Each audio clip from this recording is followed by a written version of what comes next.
Naniniwala si House Committee on Justice Chairperson Jervin Luistro na mahihirapan ang defense team na ipagtanggol si Vice President Sara Duterte sa impeachment trial. Sa isang forum sa Quezon City ngayong araw, sinabi ni Luistro na lubhang napakarami ng mga ebidensya na ipinresenta sa impeachment hearing sa Kamara.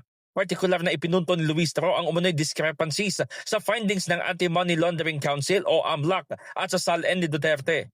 Hindi rin ito batid kung anong klaseng stratehiya ang maaaring gamitin ng kampo ng pangalawang Pangulo sa Senate Impeachment Court. Gayunman, binigyang diin ng kongresista na may pagkakataon pa si Duterte na pabulaanan ang mga aligasyon at kontrahin ng mga ebidensya kapag nasa Senado na ang laban. Maaari umano magresulta ang paglilitis sa conviction, ngunit maaari ding mapawalang sala ang Vice Presidente. Wala hong option to decline eh. The only option is to continue for as long as the evidence is there. Ngayon, on the assumption po na i-approve ng plenaryo ang committee report, pagdating po namin sa trial, our mandate is to prosecute.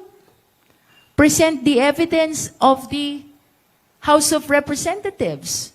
Now, if upon presentation of the defense's evidence, lalabas na mas malakas yung ebidensya nila, and on the assumption lang po, ang maging desisyon ng impeachment court is acquittal, we will accept that and move forward.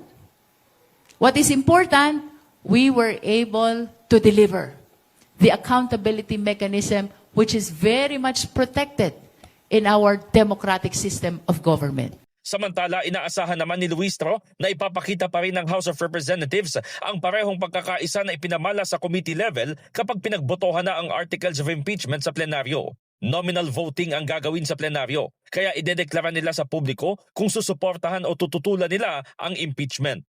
In the heart of changing lives, ako si Brigada Haji Caaminio ng 105.1 Brigada News FM Manila, The Music and News Authority.